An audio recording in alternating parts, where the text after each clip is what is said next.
Nick, with the loss tonight, you guys are officially eliminated from like the playoffs and things like that. But I guess it's like you kind of look back on this season now that it's a formality. Like, what do you kind of like? How do you assess things? Like when you see it?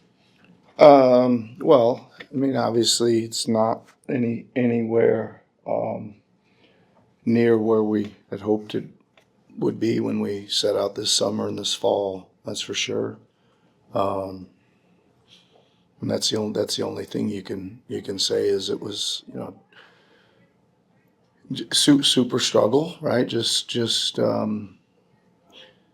most of the way. I think there was only a couple times of some momentum, right? December, and then there was another, I think, 4 or 5 game winning streak in there too, where you were kind of always holding out hope that the team was playing better and getting some wins and hopefully get some players back, and said this numerous times. It just didn't seem like the injury bug would ever leave us. It just seemed like every time we'd have a good game and get a win or something, that it cost us a player or two for the next one, and we could never just really build any momentum. So obviously super disappointing, not where we want to be at all.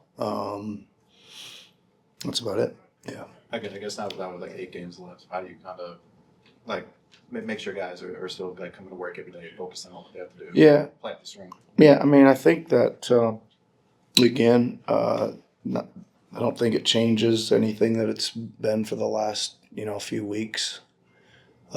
Still like really need to get guys playing. I think again you look at like Justin, keep playing him heavy minutes and getting him experience. Bona, keep playing him heavy.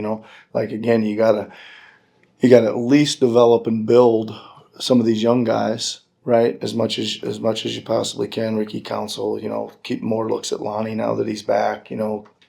Keep seeing what Quentin's got. The whole list needs to kind of keep fighting and playing, and we just got to keep trying to make them better. Yeah.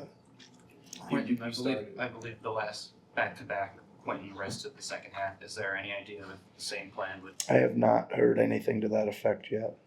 Not yet. I know earlier in the season when it came to Adem, you said one of the areas you want to see him grow was not really so high and so like more unpleasant. When you talk about the opportunity he has here, how much do you think these kinds of minutes in these situations can help him figure out how to steady the high and the low?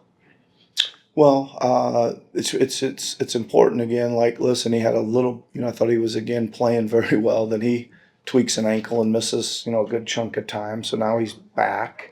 I think they're still working on that and rehabbing that a little bit. But hopefully, he can be in all the next last 8 games, and we can keep playing him 30 plus minutes. I thought he was really good tonight. I thought he was really a impactful part of the defense tonight, because when he wasn't out there, again, the rim protection it's pretty non-existent, and it makes it tough because they start getting to the rim and getting layups and dunks, and then you got to send extra bodies, and they start getting open threes and all that kind of stuff. So I thought he was really good tonight, and I like it. Let's see if he can keep her going, stay healthy, keep going for these last 8. I guess piggybacking off that a little bit, Tim and Jared seem to have good chemistry in the pick and roll. Did you think that maybe helped Jared a little bit too, having that lob threat? Yeah, for sure. Yeah, it's really important. We've said before to have some bounce and some speed on the rolls and some threat at the rim. It's gonna move. I think it balanced itself out tonight. There was 1 or 2 dunks. There was 3 or 4 shots for Jared because they were worried about that, and then there was a few spray out weak side corner threes. So they were doing a pretty good job of that for multiple times tonight. I think Bona was especially bouncy tonight, at the rim and whatnot. What did you make of his hands? Okay, he had one get away from him, but it had some heat on it. That was cooking that pass. They spotted him along the baseline down there once, but I thought he was good. I thought he rebounded in traffic a bunch tonight. Like, those were some tough. They weren't just nobody coming. Like there were people around him when he was going up to pull, some of those rebounds down. So I'd like to see that. Yeah. But then it feels like you've made some strides avoiding getting in foul trouble playing in big minutes the last maybe month or so. I guess what has gone into that? What have the coaches been telling you? How has that sort of developed for you? I think it's paying attention to details. Stay away from like the little fouls. Like try to reach for the ball, and also watching a lot of film. Fabio shows me like we watch like my little mistake and things I've been doing in the game that be getting me in trouble. So I just try to stay away from those things, contest the ball up instead of down, try to reach for it. So yeah, those are the little things we've been focusing on recently. It seems like when you're in a game with Jared Butler, you two are looking for that lob connection. I guess as a guy who's always been able to throw those down, how much does it help you to have a point guard like Jared who is really good at throwing those? I think he kind of he helps me, helps the team, setting the screen, try to get out the screen fast. He draws the help defense and someone else is open in the corner, or Jared gets a floater, or he throws the lob, or he hits someone in the corner. I think he helps me, helps the team, just different type of offense, brings different type of offense to the team.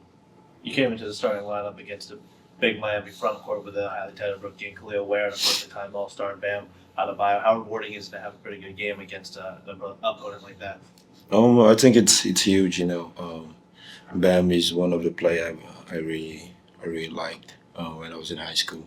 To be able to play against him and have a good game. I think that's really really good. I'm tired. It doesn't sound like I'm excited, but I'm pretty excited about that.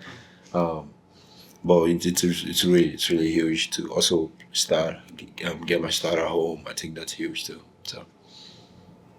How is your ankle feeling? I know it's been now with your games. Are you 100%? Is it still lingering a little bit? No, it's I'm feeling so much better. Obviously it's something that happened recently. There's gonna be a here and there nagging, but I'm feeling good in general.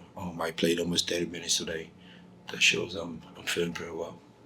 Jared, I guess how's the two-man game going like between you and Adem? I think you started the game off by a lot.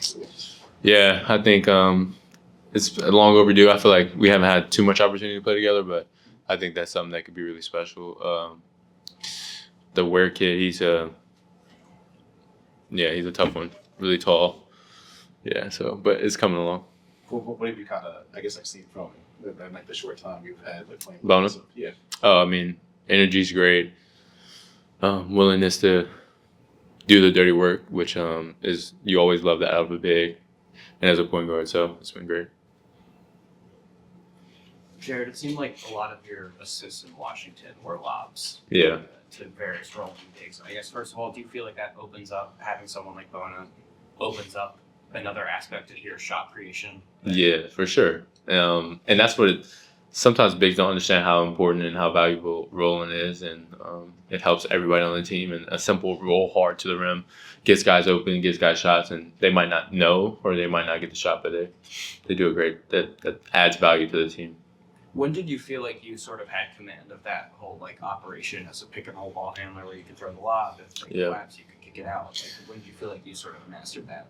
Honestly, just watching Mike Conley my rookie year, and him and Rudy Gobert in the lob and the pick and roll was so fun to watch. And then watching Tyus Jones last year, he's a savant in the pick and roll. So just watching those guys being on the bench and just watching. Yeah. What's the process like for developing that chemistry when you on the ball screen? If they come too early and you leave, it's an offensive foul. So what's the process like for building that up so the timing is? Yeah, that's probably not the biggest battle. The battle is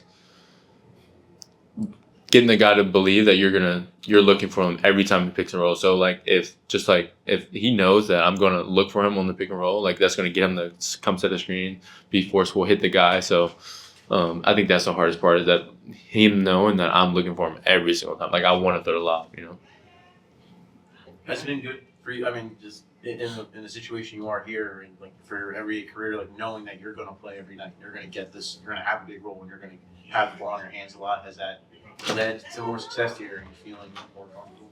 Yeah, it's been fantastic. I don't think people underestimate, like, it's been 4 years, and it's like my first time getting like a straight up games where know I'm going to play. You know what I'm saying? Fourth year, somebody telling you, just wait 4 years until you're gonna be able to play, get a real opportunity. It's a blessing, and I'm just glad that I'm healthy and I'm able to play. So I think it's good for my career. Yeah. You matched up with Davion before. What it's like to go against your former college coach? Yeah, it's so fun. Davion's one of the funniest people I know, so it's so fun. But he's a great player, and I'm glad of what he's doing at Miami. So yeah, so cool. What does that do for your psyche when you go from like a situation where you don't know who's the next time you're going to play to like, playing every single night? How does that help you prepare? How does that help me prepare? I don't know what you mean, but I feel like it's an adjustment. Just like honestly, the wear and tear on your body, playing 30 minutes or whatever, that's the big adjustment. And then the confidence standpoint, that's like the change in your psyche that I feel like I get. It's more of a confidence building. Okay, like I did it in the game before. Okay, nice. Speaking of confidence, the 3-point shooting for you has been great the last, I think, 3 games. Mhm. We've talked about you wanting to trust it more, make defenses pay if they go under screens. I guess, are you becoming more comfortable in those situations? And do you feel like you're getting to a place where defenses might be starting to treat you differently?